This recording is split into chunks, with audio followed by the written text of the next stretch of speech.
and welcome back to Biology-Tings. With me as your host, eukaryote. Today we are joined by a very special guest, Professor Mitochondria. Today she is here to tell us all about How about I let her tell us how to pronounce this? Yes, of course. It's actually pronounced endosymbiosis, endosymbiosis. Endosymbiosis.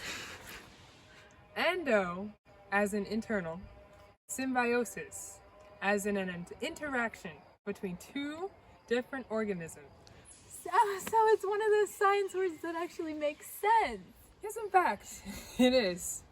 Endosymbiosis is when an organism lives inside of another organism. Isn't that neat? What's the big deal with this internal symbiosis thing, other than the fact that it's pretty cool? Well, you see,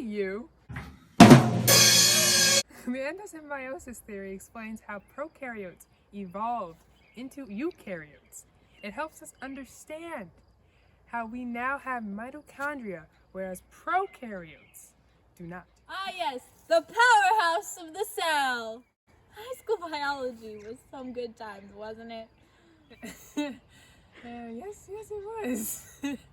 So just how does endosymbiosis explain how prokaryotes became the obviously superior eukaryotic cells that we humans now possess? To clarify, it is only a theory, as is everything else in science.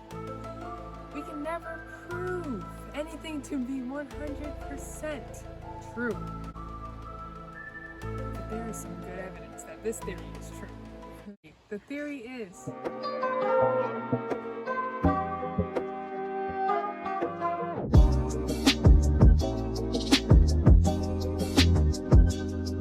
that a prokaryotic cell engulfed or ate another prokaryotic cell miraculously.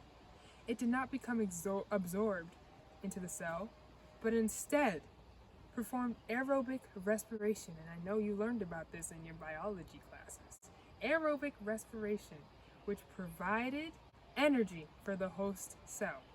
Somehow, the prokaryotic cells together were able to reproduce and perform aerobic respiration as one. This is the theorized origin story, so to say, of the mitochondria.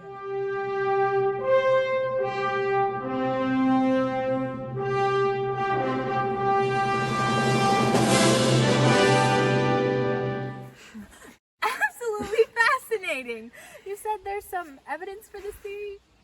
A very important discovery found that mitochondria and chloroplasts, which also likely evolved from endosymbiosis, have a DNA sequence separate from that found in the nucleus. This suggests that at one point the mitochondria and chloroplasts were once their own prokaryotic cells. From the host cell. And this explains the difference in DNA. Mine sure is cool. This must have happened a long time ago, right? Evolution doesn't just take place overnight. Yeah, it's almost 2.7 billion years ago that eukaryotes developed. Holy cow! What I would do with 2.7 billion years. So many science experiments.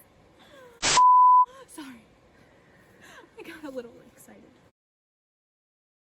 Do you know who came up with this brilliant theory? Yes, of course, my great friend Dr. Linda Margulis came up with the idea in 1967. Yay! Female scientists! We love feminism. Well, that looks like it's all the time we have for today. But thank you so much for coming, Dr. Chondria. Actually, it's Professor Chondria, but it was a pleasure being here today. Join us next time for when we learn all about glycolysis, pyruvate oxidation, the citric acid cycle, and oxidative phosphorylation with Dr. Krebs. Ooh, so many big words.